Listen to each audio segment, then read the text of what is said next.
दोस्तों, पुराने ग्रंथों के मुताबिक इच्छाधारी नाग और नागिन वो होते हैं जो इंसान के रूप में धरती पर घूम सकते हैं, लेकिन ज़रूरत पड़ने पर सांप का रूप भी ले सकते हैं। ये इच्छाधारी सांप किसी भी रूप में आ सकते हैं और समाज के बीच सामान्य इंसानों की तरह रह सकते हैं।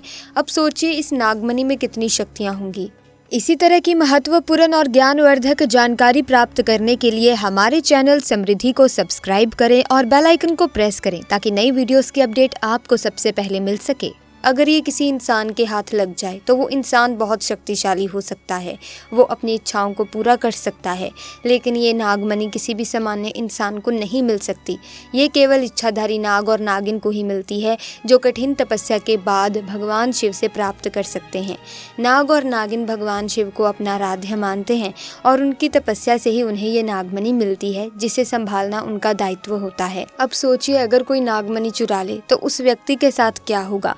आज की इस कहानी में हम जानेंगे एक ऐसी घटना के बारे में जब एक इच्छाधारी नागिन ने बच्चे को जन्म दिया और एक आदमी की गलती के कारण नागिन ने उस पर क्या कहर ढाया। तो चलिए जानते हैं इस रहस्यमय और चौंकाने वाली घटना को जिसने लोगों के होश उड़ा दिए। यूपी के एक छोटे से गांव नवगांव में एक रहस्यमय घटना घटी जिसने सभी को चौंका दिया। यहाँ एक इच्छाधारी नागिन अपने नाग के साथ रहती थी। नागिन के पास एक नागमणि थी जो अद्भुत शक्तियों से भरी हुई थी। नाग और नागिन एक घने जंगल में विशाल पीपल के पेड़ के नीचे रहते थे। वे आम लोगों से दूर रहते थे, लेकिन उनकी शक्तियों और नागमणि के बारे में गांव में कई कहानियां थी। एक दिन नागिन गर्भवती हो गई और गांव वालों ने सुना कि वो एक बच्चे को जन्म देने वाली है। गांव के लोग इस खबर से उत्सुक हो गए, लेकिन कोई भी ये नहीं जानता था कि इस बच्चे के जन्म के साथ क्या अद्भुत घटनाएं जुड़ी हो सकती हैं। दोस्तों, हम आपको यूपी के एक छोटे से गाँव अकोला की एक चमत्कारिक घटना बताने जा रहे हैं। ये घटना 5 साल पहले की है और इसमें एक साधारण किसान तुषार जी के जीवन में एक अद्भुत मोड़ आया। तुषार जी एक गरीब किसान थे जिनकी जिंदगी बहुत ही साधारण थी। वो रोज जंगल में अपनी बकरियों को चराने जाते और खेती बाड़ी का काम करते थे। उनकी जिंदगी में एक दिन ऐसा मोड़ आया जिसने सबकी सोच बदल दी। एक दिन जब तुषार जी बकरियां चराते हुए जंगल में काफी अंदर निकल गए तो उन्होंने देखा कि एक विशाल पेड़ के नीचे एक इच्छाधारी नागिन अपने नाग के साथ रह रही थी। वो नागिन गर्भवती थी और शाम का समय था। तुषार जी ने देखा कि पेड़ के पास एक तेज चमकती चीज पड़ी थी। ये देखकर वो थोड़े से घबराए और तुरंत ही वहां से वापस घर की ओर भागे। तुषार जी का दिल तेजी से धड़क रहा था और वो चमकती चीज को लेकर अजीब सा महसूस कर रहे थे। वो समझ गए थे कि ये कोई बहुत कीमती चीज हो सकती है। रात में वो बार बार उस चमकती चीज के बारे में सोचते रहे और उनके मन में ख्याल आया कि अगर वो चीज उन्हें मिल जाए तो उनकी किस्मत बदल सकती है। वो दिन आखिरकार आ ही गया जब नागिन अपने बच्चे को जन्म देने वाली थी। तुषार जी ने छुपकर देखा कि नागिन दर्द से तड़प रही थी। जैसे ही उसने मौका देखा, उसने चुपके से नाग के मुंह पर गोबर डाल दिया और फिर एक बड़े पत्थर से नाग को मार डाला। फिर तुषार जी ने नागिन और उसके नवजात बच्चे को भी खत्म कर दिया। नागमणि को हाथ में लेकर वो तेजी से अपने घर की ओर चल पड़ा। उसकी आंखों में बस नागमणि का ख्वाब था और वो सोच रहा था कि अब उसकी किस्मत पलटने वाली है। उधर नागिन किसी तरह बच गई थी और बस बेहोश पड़ी थी। जैसे ही उसे होश आया और उसने देखा कि उसका पति और बच्चा मरे पड़े हैं, उसके दिल का हाल बेहाल हो गया। गुस्से से पागल हुई नागिन ने तुषार से बदला लेने की कसम खा ली, लेकिन मणि उसके पास नहीं थी तो अब वो अपनी शक्तियों का इस्तेमाल नहीं कर सकती थी। फिर भी नागिन अपने रूप को बदल सकती थी और उसने तुषार के खिलाफ योजना बनानी शुरू कर दी। अब तुषार के हाथ लगी नागमणि ने उसकी जिंदगी बदल दी। उसकी फसल जबरदस्त तरीके से बढ़ी और बिकी भी महंगे दामों पर, मानो उसकी लॉटरी लग गई हो। तुषार को पता था कि ये सब उस नागमणि का कमाल है, उस नागमणि का जादू है। गाँव में उसकी शानो शौकत देख एक अच्छे रिश्ते का प्रस्ताव आया और वो मधुबाला नाम की एक सुंदर लड़की से शादी के बंधन में बंध गया। मधुबाला तुषार को दिलो जान से प्यार करती थी और हर कदम पर उसका साथ देती थी। उनकी जोड़ी गांव में मिसाल बन चुकी थी। उधर नागिन ने एक पुरुष का रूप धारण कर लिया और राजन नाम से तुषार के यहाँ मुंशी बन गया। धीरे धीरे उसने तुषार का विश्वास जीत लिया।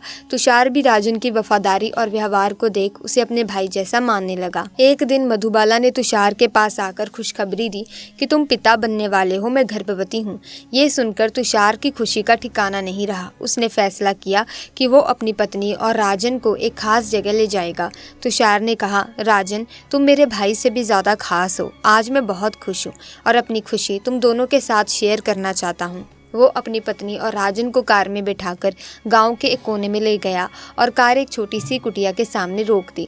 तुषार ने बताया, जब मैं छोटा था इसी कुटिया में मेरी माँ ने मुझे जन्म दिया था। मेरे पिता पहले ही गुजर चुके थे और एक बूढ़े बाबा ने मेरी माँ को यहीं दफनाया था। उस बूढ़े बाबा ने ही मुझे पाला था। तुषार ने अपनी भावनाएं साझा करते हुए कहा, जब भी मेरे साथ कोई बुरी घटना होती है या मैं दुखी होता हूँ तो मैं इसी कुटिया के पास आता हूँ। यहाँ मुझे एक अजीब सा सुकून मिलता है। आज मैं तुम दोनों को यहाँ लाया हूँ क्योंकि तुम दोनों अब मेरी जिंदगी का एक अहम हिस्सा बन चुके हो। ये सुनकर सभी की आंखों में आंसू भर आए। कुछ देर वहाँ रुकने के बाद जब वे पहाड़ी से वापस लौट रहे थे, अचानक उनकी गाड़ी एक बड़े पत्थर से टकरा गई। गाड़ी को जोर का झटका लगा और तुषार कार में फंसा रह गया। उसकी पत्नी मधुबाला पहाड़ी से नीचे गिरकर एक पेड़ पर अटक गई और उसके ठीक नीचे गहरी खाई थी। वो रात कार्तिक पूर्णिमा की थी। राजन ने अपनी शक्तियों का इस्तेमाल कर फिर से नागिन का रूप धारण कर लिया। तुषार ने देखा कि राजन अब नागिन में पुनः बदल चुका था। नागिन ने तुषार को बताया, तुम्हारे द्वारा लूटे गए घर और परिवार की स्थिति भी यही थी। तुमने मेरे पति और बच्चे को मार डाला था। आज मेरे पास बदला लेने का अच्छा मौका है। तुषार, जो कार में घायल और फंसा हुआ था, रोते हुए नागिन से कहने लगा, मुझे जान से मार दो लेकिन मेरी पत्नी को मत छुओ, वो गर्भवती है। पर तभी नागिन को अपने पुराने दिन याद आ गए जब किसी अपने के छिन जाने का दर्द उसे सहना पड़ा था। उसे समझ में आया कि ये दुनिया का सबसे बड़ा दुख है। उसने तुषार की पत्नी के प्रति सच्चे प्यार को देखते हुए उसे माफ कर दिया। नागिन ने मधुबाला को पेड़ से निकाल लिया और अस्पताल पहुंचाया, जबकि खुद वापस जंगल में उसी विशाल पेड़ के पास चली गई। जब तुषार और उसकी पत्नी अस्पताल से ठीक होकर घर लौटे तो तुषार को अपनी गलती का एहसास हुआ। उसने समझा कि उसने कितनी बड़ी गलती की है। वो नागमणि लेकर उसी विशाल पेड़ के पास गया और वहां जाकर फूट फूट कर रोने लगा।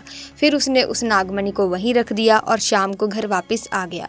दोस्तों, ऐसा माना जाता है कि इच्छाधारी नागिन के पास एक खास रत्न होता है जिसे नागमणि कहते हैं। ये रत्न हीरे से भी कहीं ज्यादा कीमती होता है और जिस नागिन के पास होता है वो बहुत शक्तिशाली बन जाते हैं। इसके अलावा जिस इंसान के पास नागमणि हो उसकी किस्मत पलट जाती है और उसे कई अलौकिक शक्तियाँ मिलती हैं। कभी कभी इंसान दोस्तों लालच में इतनी बड़ी गलती कर बैठता है कि फिर वो गलती कभी भी ठीक की ही नहीं जा सकती और अंत में बस पछतावा ही रह जाता है। तो हम आपसे यही कहेंगे कि कभी भी सांप या फिर नागिन को मारने की भूल ना करें, क्योंकि हमारी एक गलती हमारे लिए बहुत सारी परेशानियां खड़ी कर सकती है। क्योंकि हम आपको बता दें कि जब आप किसी साधारण सांप या किसी नागिन को मारते हैं तो दोस्तों उसका आपको पाप लगता है, क्योंकि नागिन को मारना धर्मशास्त्रों में बहुत बड़ा पाप माना गया है। अगर आप नागिन को मारते हैं तो आपकी कुंडली में काल सर्प नामक योग बन जाता है, जिस वजह से आपके बनते बनते काम बिगड़ने लगते हैं। आप किसी भी काम को करने जाएंगे आपको असफलता ही हाथ लगेगी, घर में नकारात्मक ऊर्जा आ जाएगी, तरक्की के रास्ते आपके बंद हो जाएंगे, कोई ना कोई मुसीबत से आप घिरे रहेंगे। तो बेहतर यही है कि कहीं पर भी आपको सांप वगैरह दिखे तो उसे जाने दें या उसे परेशान मत करें। हो सके तो आप स्नेक रेस्क्यू टीम को बुला लें ताकि वो अपने आप उस सांप को कहीं और ले जाकर छोड़ दें, लेकिन आप उसे मारने, भगाने या उसे परेशान करने का पंगा ना लें। सो आज की इस वीडियो में बस इतना ही। उम्मीद करती हूँ कि घटना आपको अच्छी लगी होगी। अगर हाँ तो आप इस वीडियो को लाइक करें, शेयर करें, चैनल को सब्सक्राइब करके बेल आइकन को प्रेस कीजिए ताकि नई वीडियोस की अपडेट आपको मिलती रहे। जल्दी मिलेंगे एक नई वीडियो में, तब तक के लिए धन्यवाद।